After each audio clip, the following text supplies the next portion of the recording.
അതിനാൽ കർത്താവ് തന്നെ നിനക്കൊരടയാളം തരും. യുവതി ഗർഭം ധരിച്ച് ഒരു പുത്രനെ പ്രസവിക്കും. അവൻ ഇമ്മാനുവേൽ എന്ന് വിളിക്കപ്പെടും. നന്മതിന്മകൾ തിരിച്ചറിയാൻ ആ ബാലന് പ്രായമാകുന്നതിന് മുമ്പ് നിങ്ങൾ ഭയപ്പെടുന്ന 2 രാജാക്കന്മാരുടെയും രാജ്യങ്ങൾ നിർജ്ജനമാകും. പിതാവേ, യേശയ്യാ ദീർഘദർശിയുടെ പ്രവചനം എപ്പോഴാ പൂർത്തിയാവുക? ആ പൂർത്തീകരണത്തിന്റെ സമയം വളരെ അടുത്തെത്തിയിരിക്കുന്നു. ഒരു കന്യക ഗർഭം ധരിക്കുമെന്നാണോ അങ്ങ് അർത്ഥമാക്കുന്നത്? അതേ എന്റെ കുഞ്ഞെ, എല്ലാം സംഭവിക്കുന്നത് ദൈവത്തിന്റെ വചനമനുസരിച്ചാണ്. ദൈവം നമ്മുടെ പിതാവായ അബ്രാഹത്തോട് വാഗ്ദാനം ചെയ്യുകയും ശപഥം ചെയ്യുകയും ചെയ്തിട്ടുണ്ട്. സാറ വന്ധ്യയും പ്രായം കവിഞ്ഞവളുമായിരുന്നു. എന്നിട്ടും ആ വാഗ്ദാനത്തിലൂടെ അവൾ ഒരു പുത്രനെ ഗർഭം ധരിച്ചു. ദൈവത്തിനൊന്നും അസാധ്യമല്ല.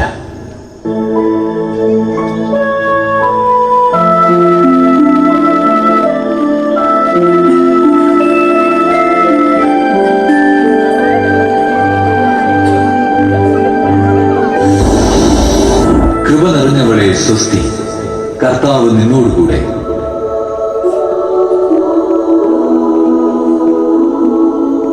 മറിയമേ, നീ ഭയപ്പെടേണ്ട. ദൈവസന്നിധിയിൽ നീ കൃപ കണ്ടെത്തിയിരിക്കുന്നു. നീ ഗർഭം ധരിച്ച് ഒരു പുത്രനെ പ്രസവിക്കും. നീ അവന് യേശു എന്ന് പേരിടണം.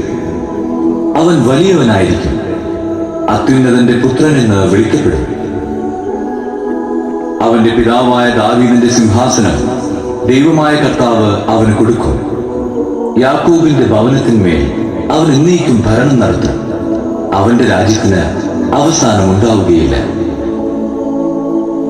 ഇതെങ്ങനെ സംഭവിക്കും?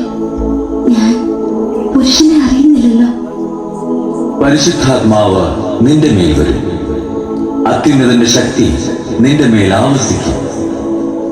ആകയാൽ ജനിക്കാൻ പോകുന്ന ശിശു പരിശുദ്ധൻ, ദൈവപുത്രൻ എന്ന് വിളിക്കപ്പെടും. ഇതാ, നിന്റെ ചാർച്ചക്കാരി വൃദ്ധയായ എലിസബത്തും ഗർഭം ധരിച്ചിരിക്കുന്നു. വന്ധ്യ എന്ന് പറഞ്ഞിരുന്ന അവൾക്ക് ഇത് 6-ാം മാസമാണ്. ദൈവത്തിന് ഒന്നും അസാധ്യമല്ല.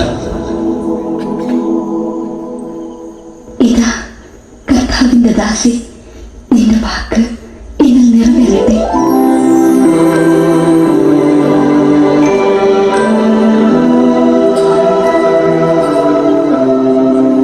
ദൈവത്തിന് സ്തുതി. തന്റെ കാരുണ്യം അനുസ്മരിച്ചുകൊണ്ട് അവിടുന്ന് തന്റെ ദാസനായ ഇസ്രായേലിനെ സഹായിച്ചു.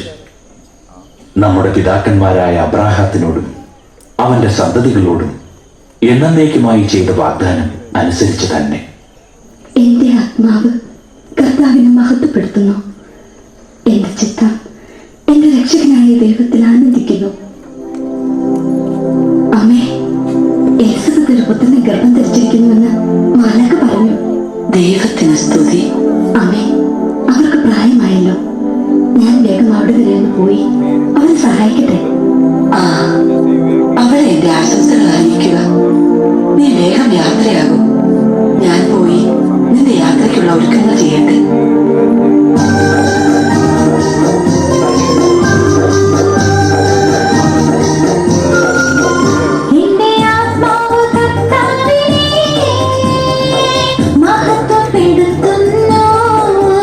നിന്റെ ചിത്തം നിന്റെ രക്ഷകനാ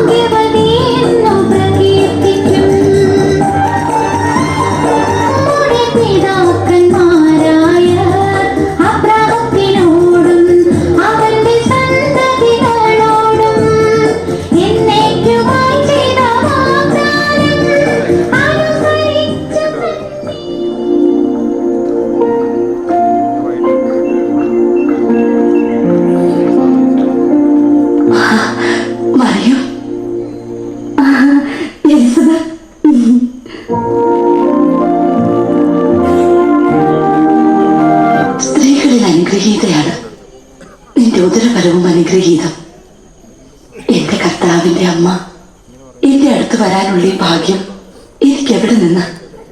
ഇതാ നിന്റെ അഭിവാദന സ്വരം എന്റെ ചെവികളിൽ പതിച്ചപ്പോൾ ശിശു എന്റെ ഉദരത്തിൽ സന്തോഷത്താൽ കുതിച്ചു ചാടി. കർത്താവ് അരുൾ ചെയ്ത കാര്യങ്ങൾ നിറവേറുമെന്ന് വിശ്വസിച്ചവൾ ഭാഗ്യവതി. നോക്കൂ, ശിശു സന്തോഷം കൊണ്ട് കുതിച്ചു ചാടുന്നു. എന്റെ ആത്മാവ് കർത്താവിനെ മഹത്വപ്പെടുത്തുന്നു. എന്റെ ചിത്തം എന്റെ രക്ഷകനായ ദൈവത്തിൽ ആനന്ദിക്കുന്നു.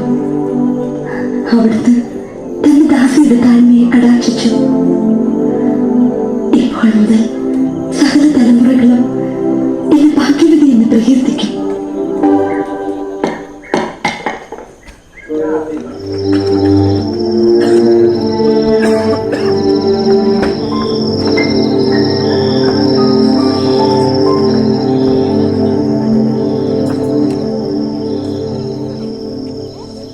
ദാവീദിന്റെ പുത്രനായ ജോസഫ്, മറിയത്തെ ഭാര്യയായി സ്വീകരിക്കാൻ നീ ശങ്കിക്കേണ്ട. അവൾ ഗർഭം ധരിച്ചിരിക്കുന്നത് പരിശുദ്ധാത്മാവിൽ നിന്നാണ്. അവൾ ഒരു പുത്രനെ പ്രസവിക്കും. നീ അവന് യേശു എന്ന് പേരിടണം. എന്തെന്നാൽ അവൻ തന്റെ ജനത്തെ അവരുടെ പാപങ്ങളിൽ നിന്ന് മോചിപ്പിക്കും.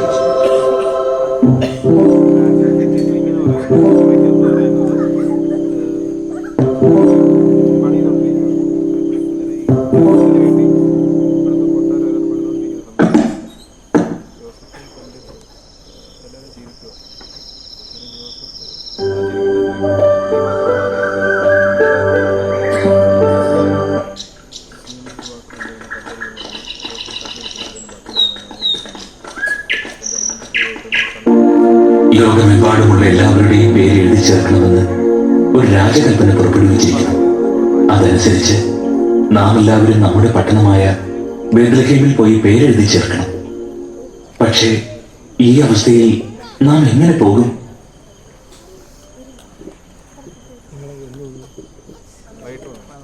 എന്റെ ദൈവമേ, നിനക്ക് സ്തുതി. ഓ ബേത്ലഹേം, നിന്നെ കുറിച്ചുള്ള പ്രവചനം പെട്ടെന്ന് പൂർത്തിയാവാൻ പോകുന്നു. അങ്ങനെയെങ്കിൽ നമുക്ക് എത്രയും പെട്ടെന്ന് പോകണം.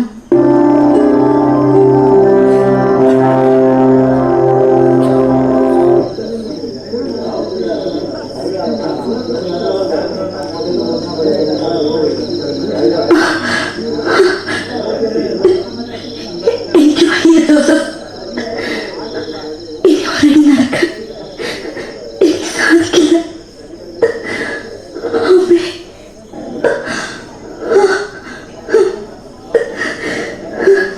നീ ഇവിടെ ഇരിക്കൂ, ഞാനൊരു സ്ഥലം കണ്ടുപിടിക്കട്ടെ.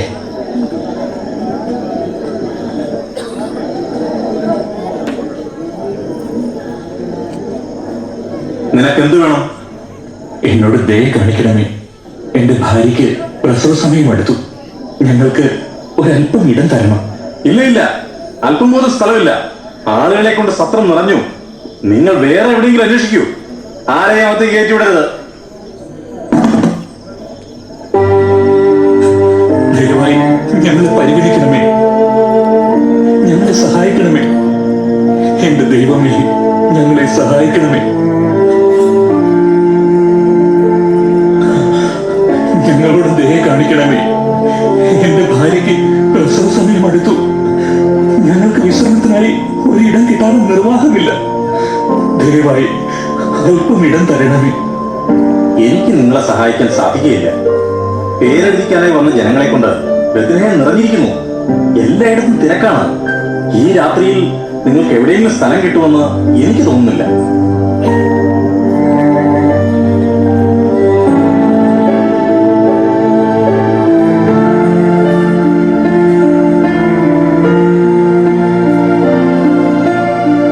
നമുക്കിവിടെ ഒരു മുറിയും ലഭിക്കില്ല. നിനക്കിപ്പോൾ എങ്ങനെയുണ്ട്? ഒരല്പം മുമ്പോട്ട് പോയി മറ്റേതെങ്കിലും സ്ഥലം അന്വേഷിക്കാൻ സാധിക്കുമോ?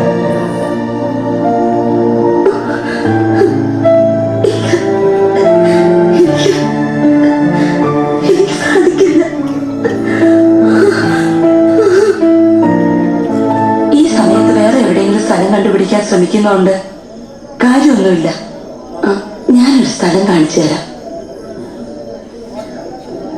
അതാ അവിടെ ഒരു കുടിലിന്റെ മുമ്പിൽ തീ കൂട്ടിയിരിക്കുന്നത് നിങ്ങൾ കാണുന്നുണ്ടോ? ഉവ്വ്. ആ കുടിലിന്റെ പുറകിലായ ഒരു സ്ഥലമുണ്ട്. അവിടെ നിങ്ങൾക്ക് ഉപയോഗിക്കാം.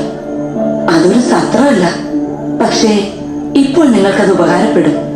അതൊരു പുൽത്തൊഴുത്താ.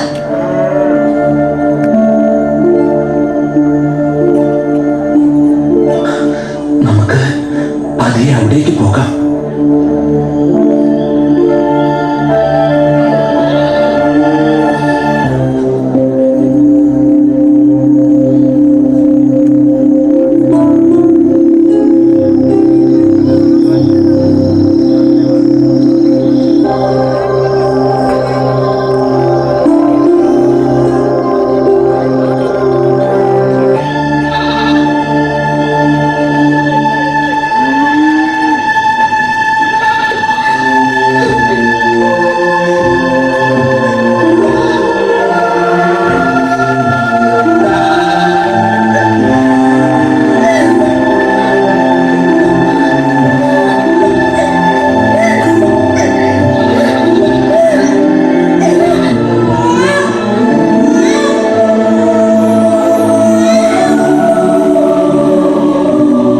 അത്യുന്നതങ്ങളിൽ ദൈവത്തിന് മഹത്വം, ഭൂമിയിൽ ദൈവകൃപ ലഭിച്ചവർക്ക് സമാധാനം.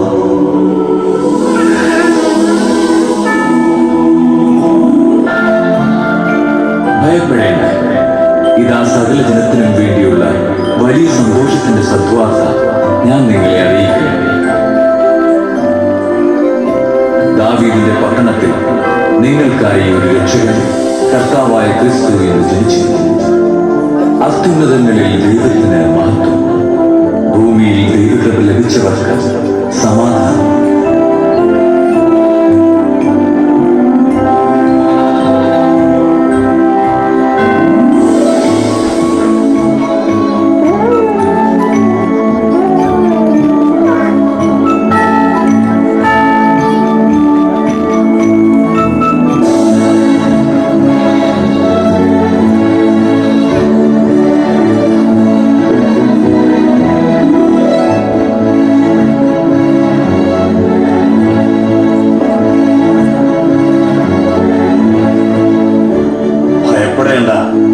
ഞങ്ങൾ കിഴക്കവന്റെ നക്ഷത്രം കണ്ട് അവനെ ആരാധിക്കാൻ വന്നിരിക്കുക.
ദയവായി ഞങ്ങളുടെ കാഴ്ചദ്രവ്യങ്ങൾ സ്വീകരിച്ചാലും.